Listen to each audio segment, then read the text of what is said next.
Hey guys, tonight we step into the shadow of marble columns and crumbling brick, into streets that never sleep and air that never clears. We're going to ancient Rome. Not the Rome of gladiator movies and HBO dramas.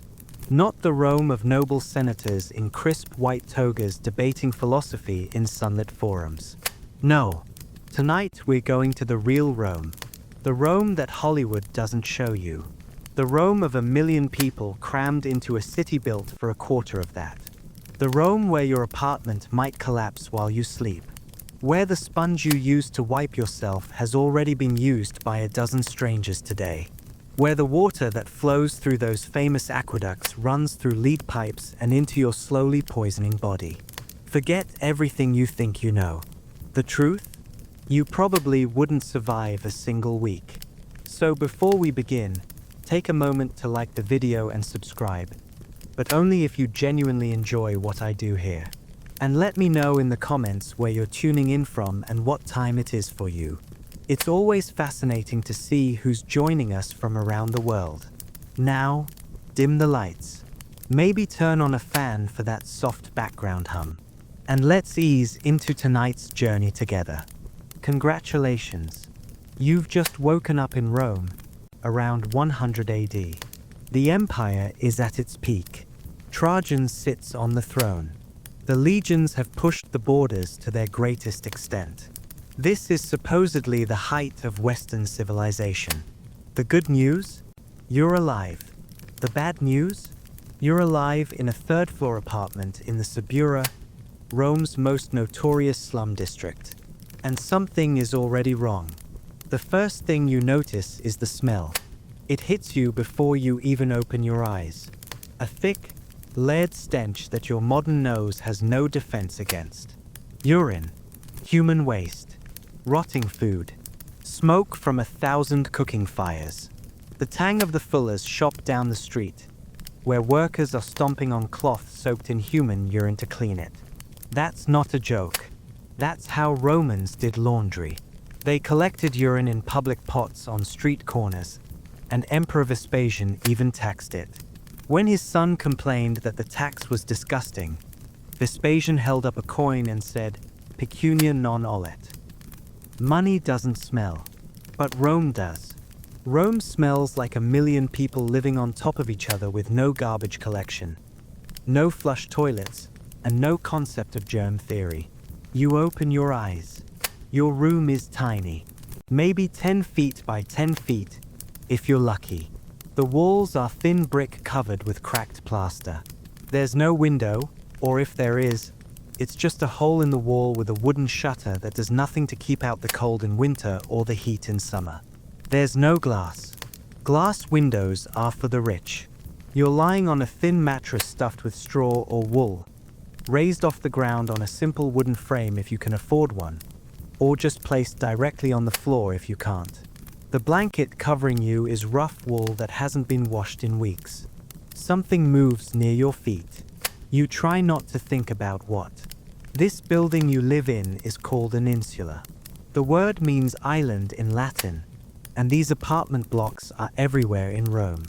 There are over 46,000 of them in the city, compared to fewer than 1,800 private homes.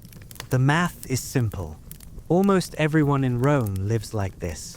Your insula rises 6 or 7 stories into the air, a towering wooden and brick structure that sways slightly in strong winds.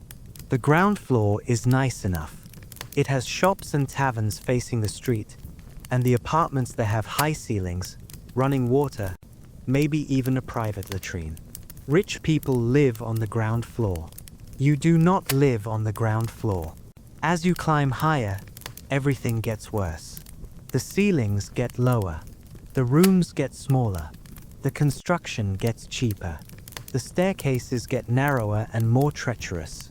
And the danger of fire and collapse grows with every floor. You live on the 3rd floor, which actually makes you lucky.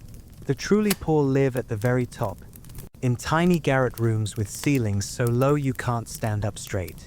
Those rooms are the cheapest because they're the most dangerous. When fire breaks out, and it will, you have maybe minutes to escape. The people at the top have seconds. If they're lucky. The poet Juvenal, writing around this time, described it perfectly. We inhabit a Rome held up for the most part by slender props, he wrote. That is how the landlord patches up gaping cracks in the old wall, bidding the inmates sleep at ease under a roof ready to tumble about their ears. Sleep at ease. Right. You sit up, and your joints ache. You're maybe 25 years old, which is solidly middle-aged by Roman standards. Life expectancy at birth hovers somewhere between 20 and 30 years, dragged down by horrific infant mortality. Nearly a third of all babies die before their first birthday. Half of all children don't make it to age 10. If you've survived to 25, congratulations. You've beaten the odds. But you're still exhausted, still aching, still worn down by a life of labor that started when you were old enough to carry things. Outside your door, the noise is already unbearable. Rome never sleeps. During the day, the streets are so packed with people that wheel traffic is banned. Carts can only enter the city after dark, which means that all night long, every night, you hear the thunder of wooden wheels on stone, the shouts of drivers, the crash and clatter of goods being unloaded. Juvenal complained about this too. Insomnia causes most deaths here, he wrote. Show me the apartment that lets you sleep. In this city, sleep costs millions. You stand up, stretch your aching back, and prepare to face another day in the greatest city in the world. It's going to be a long one. Nature calls. And in ancient Rome, answering that call is an adventure you're not prepared for. If you're lucky, your insula has a communal latrine on the ground floor. Most don't. Upper floor apartments almost never have private toilets because the plumbing is too difficult and the risk of fire from heating water is too high. So your options are limited. Option 1, the chamber pot. This is a simple clay or bronze pot that you keep in your room and use as needed. When it's full, you're supposed to carry it downstairs and empty it into the cesspit in the building's basement, or into a designated collection point on the street. But that means navigating narrow, dark stairs multiple times a day, carrying a sloshing container of human waste. So many people choose option 2, the window. Roman law actually addresses this. If you dump your chamber pot out the window and hit someone, you're liable for damages. The jurists debated the finer points. What if you shout a warning first? What if the person was walking where they shouldn't have been? The fact that these legal questions exist tells you how common the practice was. Walk the streets of the Suburra at night, and you're taking your chances. But let's say you're a responsible citizen. You make your way downstairs to the public latrine, called a forica. These are scattered throughout the city, often attached to bathhouses or positioned at busy intersections. Some were quite large, seating 50 or 60 people at once. Yes, at once. Together. Side by side. Privacy, as you understand it, does not exist here. You enter the forica and find a long marble bench with a row of keyhole-shaped holes cut into it. Beneath the holes, a channel of water flows continuously, carrying waste toward the source. In front of the bench, at foot level, runs another small channel of water. This one is important. We'll get to why in a moment. You find an open seat. The man to your left nods at you. He's a regular. The woman to your right is having a conversation with someone 3 seats down about the price of olive oil. The latrine is a social space in Rome. Business deals are made here. Gossip is exchanged. Politicians campaign here. The smell is eye-watering, but everyone pretends not to notice. You do your business. And now comes the part that haunts modern historians. There is no toilet paper. There won't be for another 18 centuries. Instead, there's the tersorium. This is a stick with a sea sponge attached to the end. Some call it the xylospongium. It's basically a sponge on a stick, and it's what you use to clean yourself. Here's the thing about the tersorium. There's only one, or maybe a few, for a latrine this size. They're shared. You reach into the channel of water at your feet, where the tersoria are resting in water mixed with vinegar or salt. You pick one up. It's damp. Someone used it before you. You use it. You rinse it in the channel. You put it back for the next person. There's evidence that some people brought their own personal sponges. But the communal sponge was common enough that we have multiple references to it in Roman literature. The philosopher Seneca tells a story about a German gladiator who killed himself rather than fight in the arena. How did he do it? He excused himself to use the latrine, grabbed the communal sponge stick, and shoved it down his own throat until he choked to death. Seneca calls this a noble act, an assertion of freedom. Modern readers mostly focus on the fact that the suicide weapon was a shared bathroom sponge. The tersorium, as you might imagine, was a fantastic vector for disease. Dysentery and intestinal parasites spread like wildfire through Roman public latrines. Archaeologists have found eggs of roundworm and whipworm in the drains of Roman toilets across the empire. Everyone had parasites. Everyone. There were other options besides the sponge. Some people used small pieces of broken pottery called pessoi. These had the advantage of being disposable, but the disadvantage of being, well, broken pottery. Archaeologists have found pessoi inscribed with the names of unpopular politicians. You can imagine the symbolism. And if you thought the public latrine was bad, consider this. The toilets were connected to the sewer system, and the sewer system was connected to things that lived in it. There are accounts of rats, snakes, and even octopi emerging from latrine holes. The Romans put shrines to Fortuna, the goddess of luck, in their bathrooms. They inscribed protective spells on the walls. Using the toilet in ancient Rome required a prayer and a bit of courage.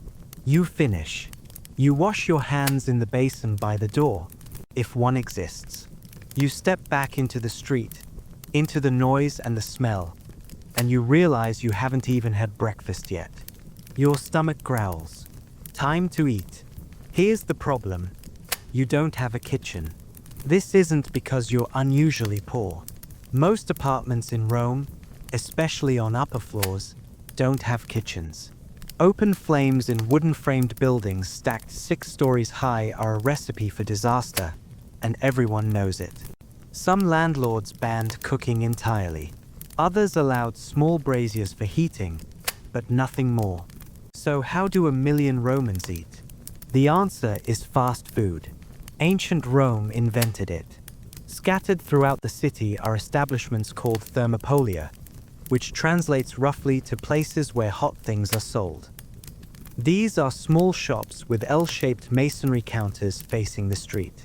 Built into the counters are large clay pots called dolia, which are sunk into the surface and filled with ready-made food kept warm over coals. There are nearly 90 Thermopolia in Pompeii alone, a city of maybe 15,000 people. Extrapolate that to Rome's 1 million inhabitants, and you begin to see the scale. These places are everywhere. They're on every corner, clustered around forums and bathhouses, lining the major roads. You approach your usual thermopolium. The owner nods. You peer into the dolia.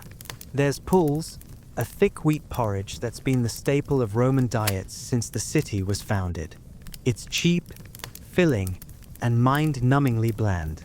There are lentils stewed with vegetables. There's bread soaked in wine, for those who can't chew anymore. There are fried bits of meat and fish. There are eggs, chickpeas, cheese, and there's garum. Garum is everywhere in Roman cooking. It's a fermented fish sauce made by layering fish guts and small whole fish with salt, leaving them in the sun for weeks or months until they liquefy into a pungent brown paste. The liquid that floats to the top is garum. The thick sludge at the bottom, called alec, goes to the poor and to slaves. Garum is splashed into almost every dish. It adds salt and umami to otherwise bland food. The Romans put it on everything, including desserts. The best garum, made from mackerel in special facilities in Spain, costs a fortune. The cheap stuff, which is what you can afford, costs almost nothing. It all smells like fish that died weeks ago, because that's exactly what it is. You buy a bowl of lentil stew with bread and a splash of garum. You stand at the counter to eat it, or maybe you take it outside and squat against a wall. The Thermopolia might have a small back room with benches, but you're in a hurry. You have work. The stew is lukewarm. The bread is coarse and gritty, made from flour bulked out with who knows what. Sometimes chalk, sometimes sawdust, sometimes ground up bones. The Roman poor couldn't afford to be picky. At least the lentils are filling. At least the garum gives it flavor. At least you won't starve today. What you can't afford is meat. Beef is rare and expensive throughout the Roman world, because cattle are more valuable as draft animals than as food. Pork is more common but still a luxury for most people. Chicken, fish, sausages made from scraps and blood. These appear on your plate maybe a few times a month, on festival days or when you're celebrating something. To drink, you have watered wine. Nobody drinks the water straight, and for good reason. Rome has the famous aqueducts, engineering marvels that bring fresh water from miles away. But that water flows through lead pipes. The Latin word for plumber is plumbarius, from plumbum, meaning lead. Lead poisoning was endemic in the Roman world. It caused mental fog, irritability, infertility, and slow neurological decline. Some historians believe lead poisoning contributed to the erratic behavior of emperors like Nero and Caligula. You don't know any of this. You just know the water tastes funny and the wine covers it up. You finish your breakfast. You wipe your mouth with the back of your hand. You head out into the streets. Time to work. What kind of work do you do in ancient Rome? If you're a citizen and male, your options are limited but varied. You might be a craftsman, a shoemaker, a potter, a carpenter, a blacksmith. You might work on the docks, unloading the constant stream of grain ships that keeps Rome fed. You might be a construction worker, because Rome is always building something. You might be a shopkeeper, a baker, a fuller, a butcher. Whatever you do, there are no labor laws, no minimum wage, no safety regulations, no weekends. You work from dawn to dusk, 6 or 7 days a week. You work until you can't work anymore, and then you hope your children or your patrons will take care of you. Retirement, as a concept, doesn't exist. Today, let's say you're a construction worker. The emperor is always commissioning new temples, forums, bathhouses, monuments. Rome is a forest of scaffolding and cranes. Work is plentiful. It's also deadly. Roman construction techniques are impressive. They've invented concrete. They've mastered the arch, the vault, the dome. They build structures that will stand for 2,000 years. But their safety record is atrocious. There are no harnesses, no hard hats, no guardrails. Workers climb rickety wooden scaffolds dozens of feet in the air, hauling heavy materials by hand. Falls are common. So are collapses. The insulae, those apartment blocks you live in, are notorious for falling down. They're built fast and cheap by developers looking to maximize profit. The poet Martial wrote about watching an entire apartment building collapse during dinner. Cicero, a century earlier, complained that his investment properties kept falling apart. He seemed more annoyed about the lost rent than the lost lives. Construction disasters are so common that Roman law developed specific rules for them. If your building collapses and kills someone, you're liable. If you drop something from a construction site and injure a passerby, you pay damages. The fact that these laws exist tells you how often these things happened. Beyond the construction site, the streets themselves are hazardous. During the day, Rome is a seething mass of humanity. The streets in most neighborhoods are narrow, maybe 10 feet wide, sometimes less. There are no sidewalks in many areas. You're walking in the same space as donkeys, mules, sedan chairs carried by slaves, water carriers, and the constant press of hundreds of thousands of bodies all trying to get somewhere. Pickpockets work the crowds. Gangs control certain neighborhoods. The vigils, Rome's combined fire brigade and night watch, number about 7,000 men for a city of 1 million. They can't be everywhere. Street crime is a constant threat, especially after dark. And after dark, the carts come. Because wheeled vehicles are banned during the day, all commercial transport happens at night. Carts bringing grain from Ostia, wagons carrying marble from the quarries, building materials for tomorrow's construction. All of it thundering through the streets from sunset to sunrise. Juvenal describes the chaos, the wagon thundering past through those narrow twisting streets. The oaths of draymen caught in a traffic jam would rouse a dozing seal. You try to sleep through it. Everyone tries. No one succeeds. And then there are the fires. Rome burns constantly, with tens of thousands of wooden apartment buildings packed together, with braziers and oil lamps providing the only light and heat. With no fire codes and no building inspections, fires break out daily. Most are small and contained. Some are not. The Great Fire of 64 AD, during Nero's reign, destroyed 2/3 of the city. 10 of Rome's 14 districts were damaged or destroyed. Thousands died. Nero instituted new building codes afterward, wider streets, fireproof materials, height limits. But the regulations were loosely enforced, and the crowded insulae rose again. The vigils patrol at night, watching for fires. They carry buckets, hooks for pulling down burning structures, and vinegar-soaked blankets for smothering flames. When they spot a fire, they rouse the neighborhood. If you're lucky, they catch it in time. If you're not, you grab what you can carry and run. Your insula on the 3rd floor gives you a fighting chance. The people at the top, the ones who can't afford better, the ones sleeping under thin tiles that let in the rain. Juvenal describes them as the last to burn, with nothing to shelter them from the rain but the tiles, where the gentle doves coo over their eggs. Sleep at ease, under a roof ready to tumble about your ears, in a city that might ignite while you dream. This is the greatest empire the world has ever known. Let's talk about what's going to kill you. The odds are, it's disease. Rome is a petri dish. 1 million people living in close quarters, sharing latrines, sharing bathwater, sharing food and drink from vendors with no understanding of hygiene. The water comes through lead pipes. The sores back up when it rains. The Tiber floods regularly, turning streets into open cesspools.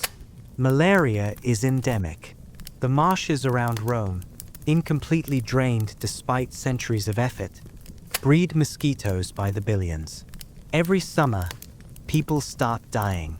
The wealthy flee to their country estates in the hills, where the air is cleaner and the mosquitoes fewer. You can't afford a country estate. You sweat through the heat and the fevers and hope for the best. About 30,000 people die in Rome between July and October every year. The summer months are a killing season. Beyond malaria, there's dysentery, typhoid, tuberculosis, gastrointestinal infections that modern antibiotics would cure in days, but that here lead to weeks of vomiting and diarrhea, to dehydration, to death. The public latrines spread disease. The public baths spread disease. The shared sponges, the communal water supplies, the contaminated food, everything spreads disease. And then there are the plagues. In your lifetime, you might witness the Antonine Plague, which begins in 165 AD and rages for 15 years. It kills an estimated 5 million people across the empire. At its height, 2,000 people die every day in Rome alone. The Emperor Marcus Aurelius watches helplessly as his soldiers, his administrators, his subjects fall one by one. Entire villages are abandoned. The army can't maintain its numbers. Some historians argue this plague begins the long decline of Roman power. You don't know what causes it. No one does. The doctors suggest imbalances in the bodily humors. They prescribe bloodletting, purging, strange herbal concoctions.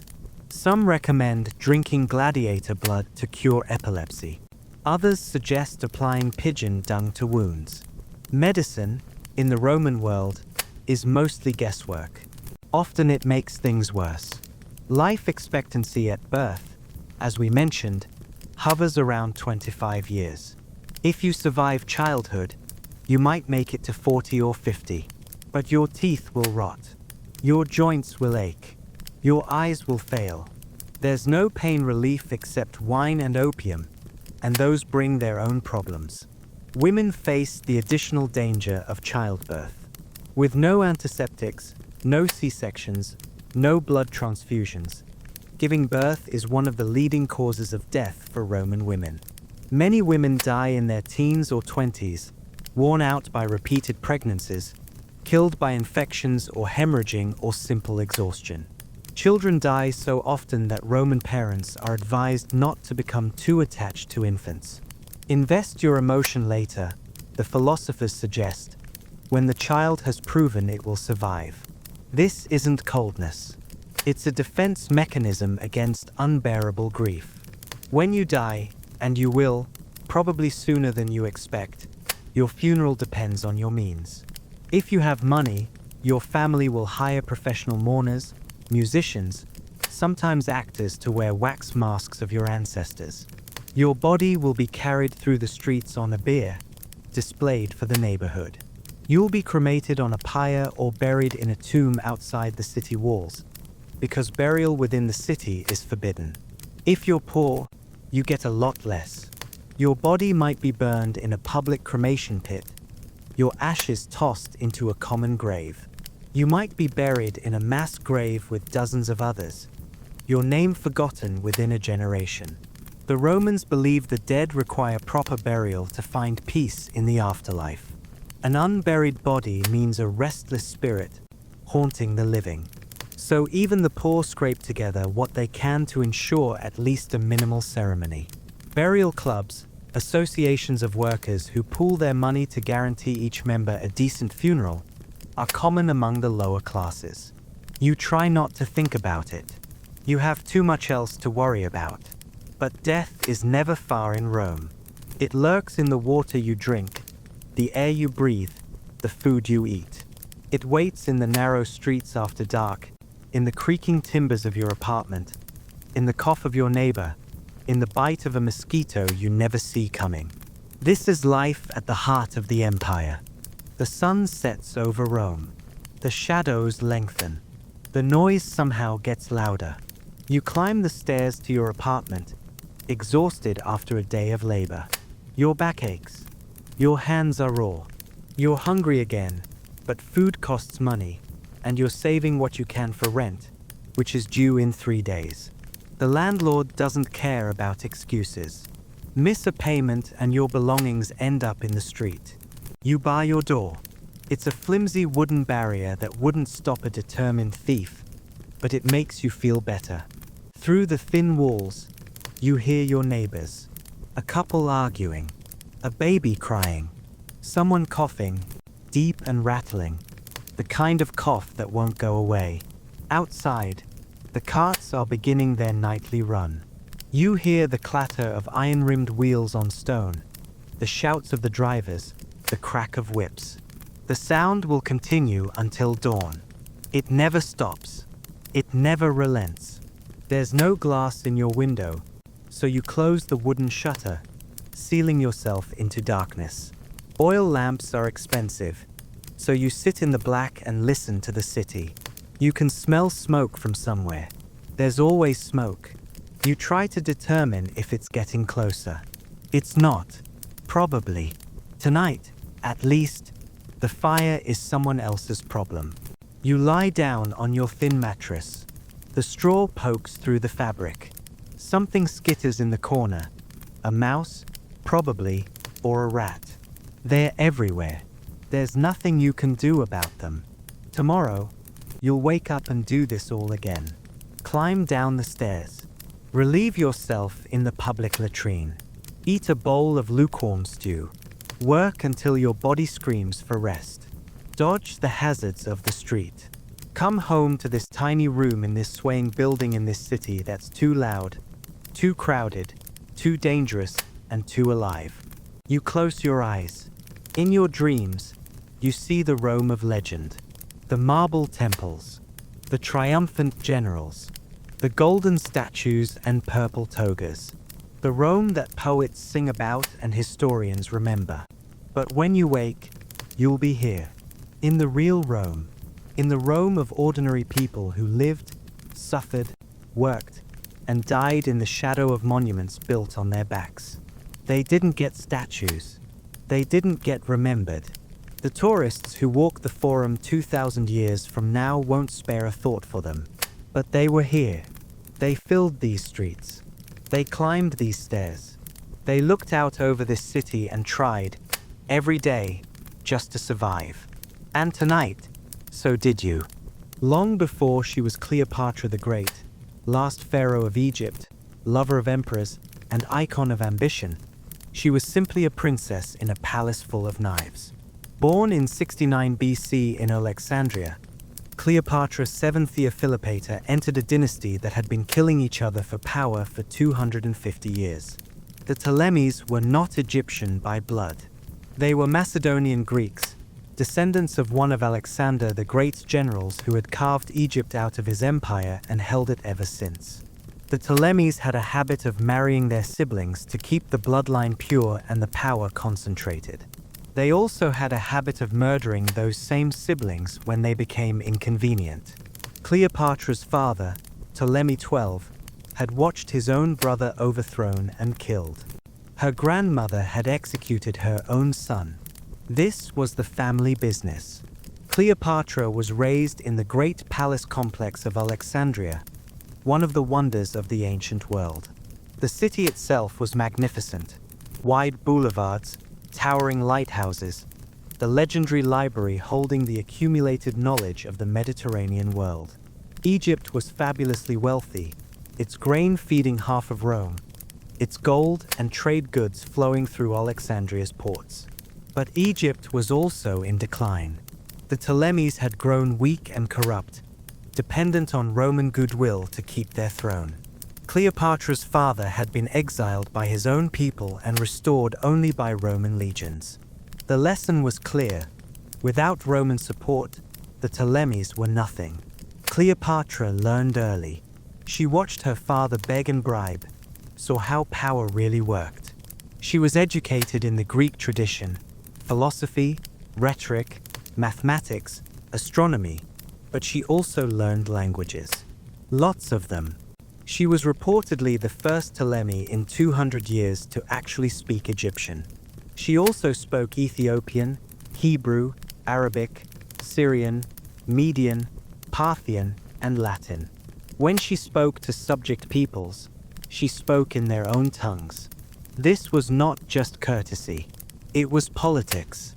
When Cleopatra was 18, her father died, leaving the throne jointly to her and her 10-year-old brother Ptolemy XIII, whom she was expected to marry according to custom.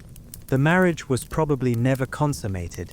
He was a child, and she had no intention of sharing real power. But she went through the motions. For 3 years, Cleopatra ruled. But her brother's advisors grew restless.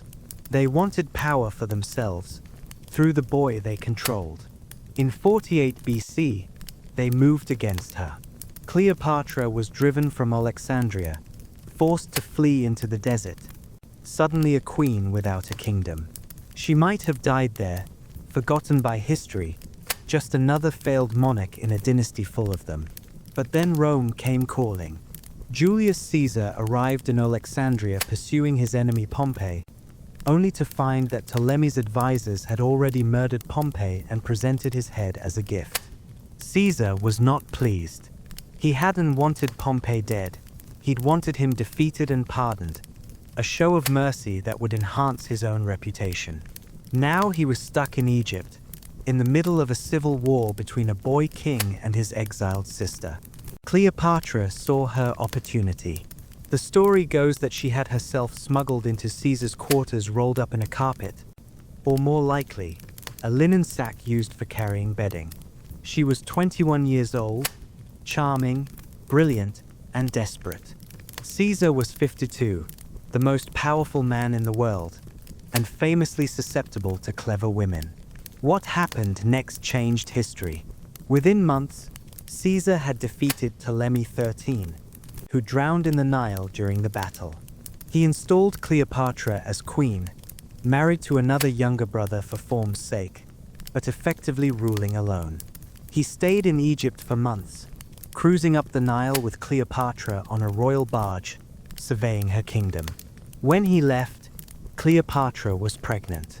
The child, named Caesarion, Little Caesar, was born in 47 BC. Cleopatra claimed he was Caesar's son. Caesar never formally acknowledged him, but he never denied it either.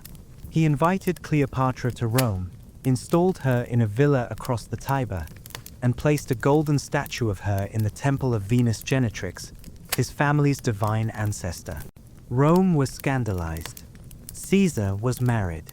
Cleopatra was a foreign queen, worshipped as a goddess in her own country. Proper Romans whispered about Eastern decadence, about the corruption of their general, about what this meant for the Republic. They were still whispering when, on the Ides of March in 44 BC, Julius Caesar was stabbed to death on the floor of the Roman Senate. Cleopatra fled back to Egypt, taking her son, her dreams of power suddenly uncertain. The men who killed Caesar were defeated, but the world that emerged was ruled by new men: Octavian, Caesar's young adopted heir, and Mark Antony, his most loyal general. They divided the Roman world between them, and Egypt was caught in the middle. For 4 years, Cleopatra watched and waited. Then, in 41 BC, Mark Antony summoned her to meet him in the city of Tarsus. He wanted money. He wanted Egyptian grain for his legions. He wanted to know whose side she was on. Cleopatra arrived not as a supplicant, but as a goddess.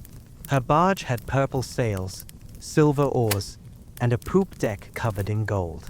She reclined beneath a golden canopy, dressed as Aphrodite, attended by boys dressed as Cupid fanning her with ostrich feathers.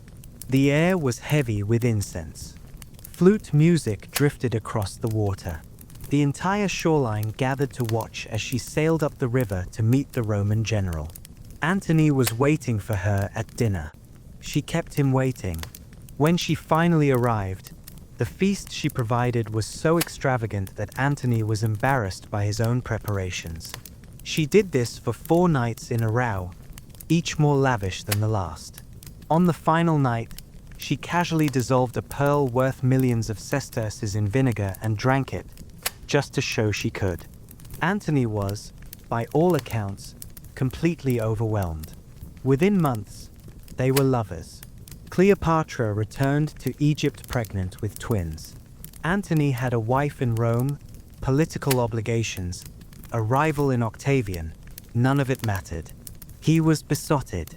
What followed was a decade of passion, politics, and escalating conflict. Antony divorced his Roman wife, Octavian's sister, which made the political situation infinitely worse. He married Cleopatra in an Egyptian ceremony that Rome refused to recognize.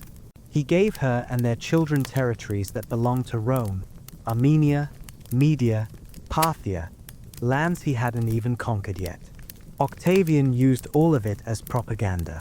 He told Rome that Antony had been bewitched by an Eastern queen, that he planned to move the capital to Alexandria, that he was abandoning everything Roman for foreign decadence.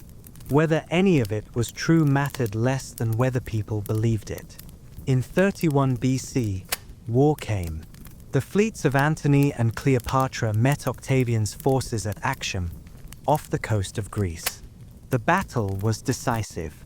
When Cleopatra's ships broke and fled, Antony followed her, abandoning his men, proving everything Octavian had said about him. They retreated to Alexandria to await the end. Octavian followed. Antony's soldiers deserted.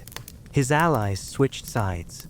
On August 1st, 30 BC, as Octavian's troops entered the city, Antony received word that Cleopatra was dead. It was a lie, a miscommunication, perhaps, or a test. But Antony believed it. He stabbed himself with his own sword, collapsing in agony. His servants carried him to Cleopatra, who was hiding in her mausoleum.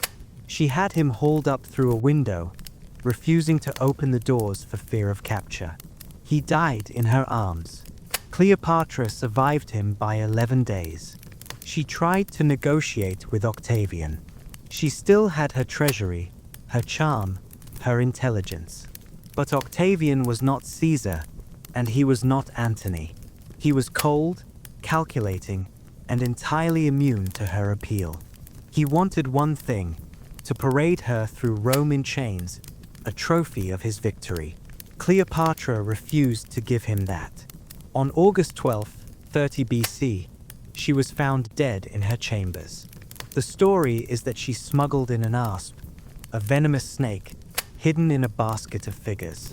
She allowed it to bite her, dying within minutes, taking her secrets and her dignity with her. She was 39 years old. Her son Caesarion, whom she had tried to send to safety, was captured and executed on Octavian's orders. Too many Caesars is not a good thing, the emperor supposedly said. Her other children, fathered by Antony, were spared. They were paraded through Rome in Cleopatra's place, then raised in Octavian's household. Some married into distant royal families. All eventually vanished from history.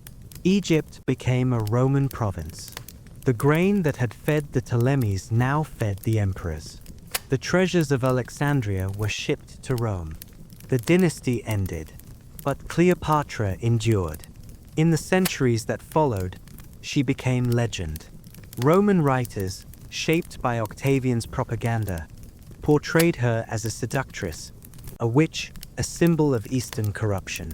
Later ages saw her differently, as a tragic heroine, a brilliant politician, a woman who nearly changed the world.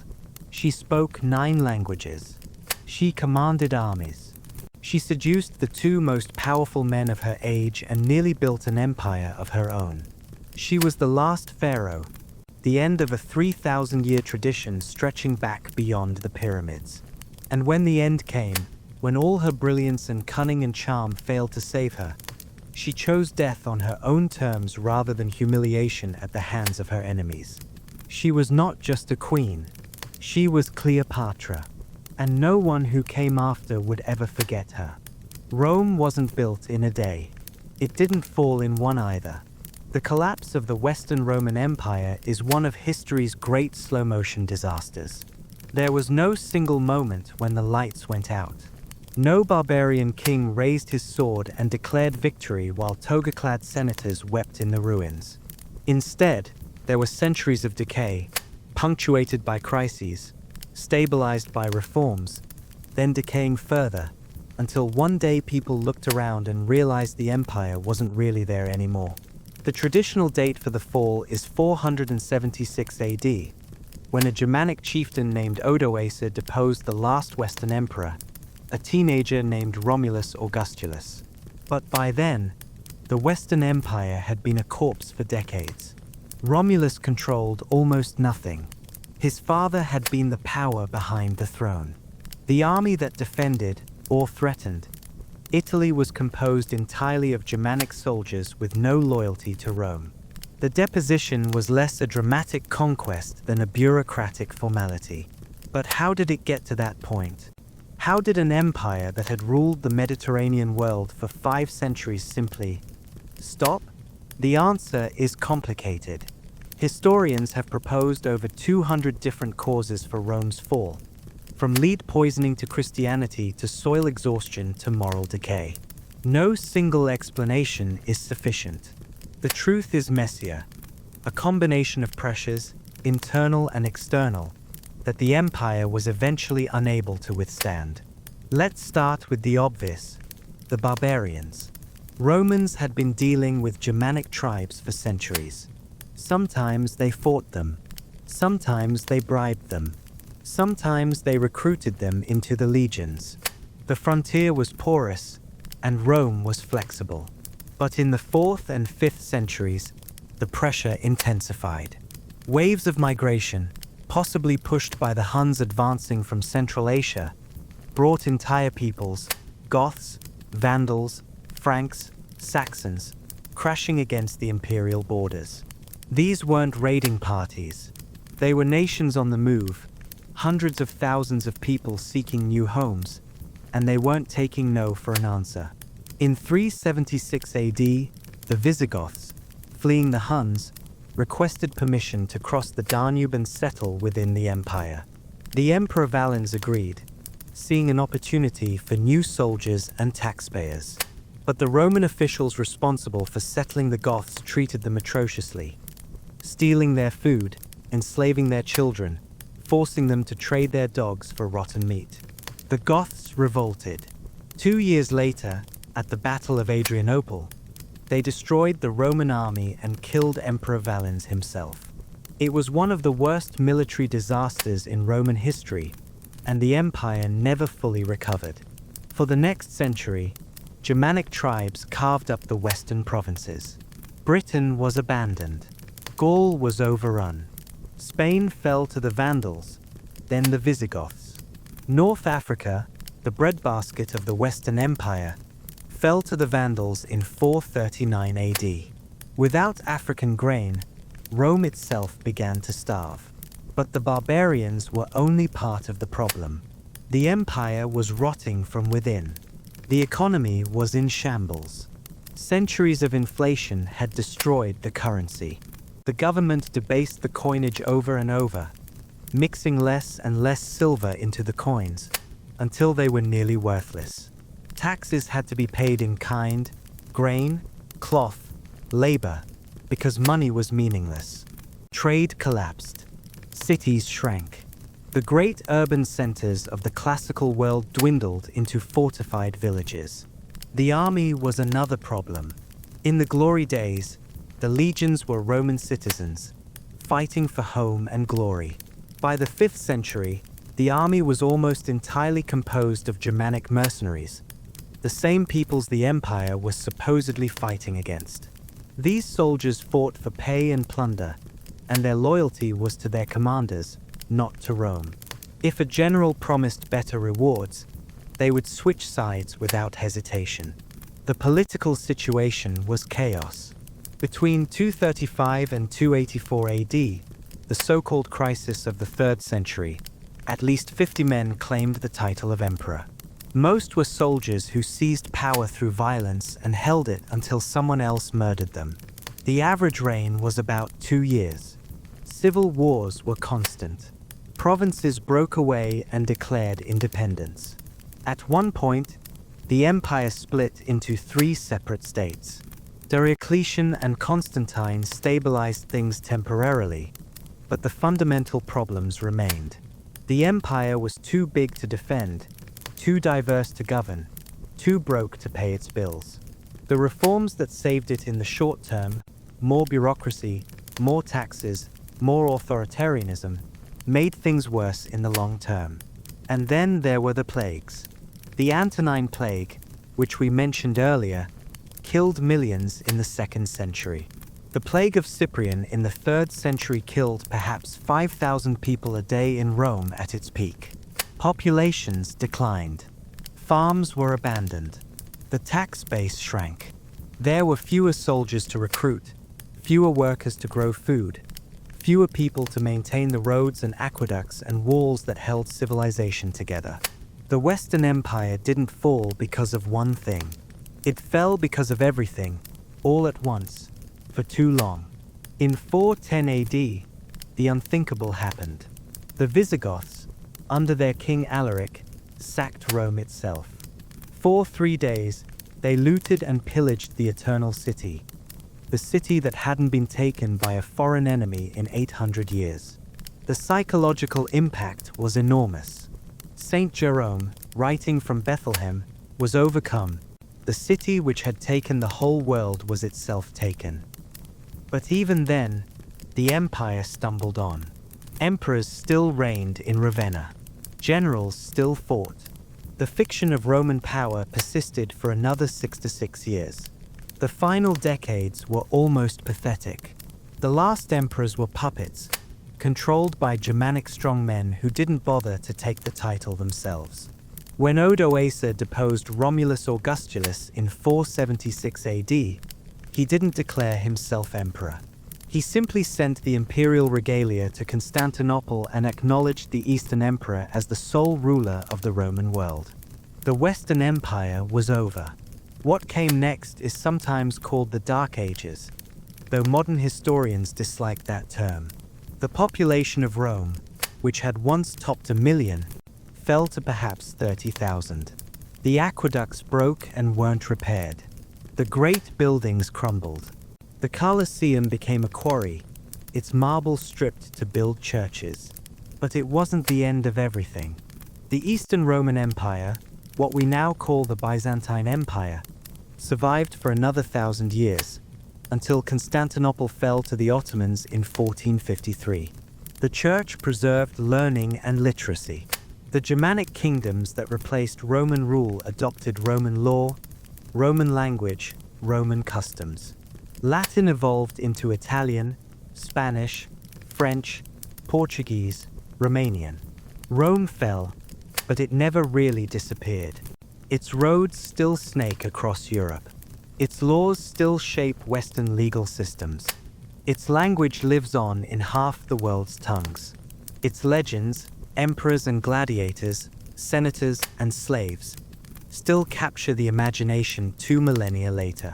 The empire is gone. The idea of Rome endures. And so we come to the end of tonight's journey. We've walked the cramped streets of a city too big for its bones. We've met a queen who gambled for an empire and lost. We've watched the greatest power the ancient world ever knew crumble into dust. History is full of lessons, though they're rarely the ones we expect. Rome didn't fall because its people were weak or its leaders foolish. It fell because nothing lasts forever. Because empires are heavy and gravity is patient. Because the world changes, and those who cannot change with it are swept away. But in the ruins, life continues. New kingdoms rise. New languages are spoken. New stories are told around new fires, in the shadow of old monuments whose builders are forgotten. Tonight, when you close your eyes, you carry a little of that ancient world with you. The smell of garum, the sound of carts on stone, the flicker of oil lamps in a crowded insula, the echo of a queen's laughter on a golden barge, the silence when the legions finally stopped marching. They lived, they struggled, they built things that outlasted them. And now, in the quiet hours of this night, you've remembered them. That's enough. That's everything. Sleep well. Dream of marble and moonlight. And if you wake tomorrow to a world that seems chaotic and uncertain, remember, so did they. And somehow, improbably, the story continued. It always does. Good night.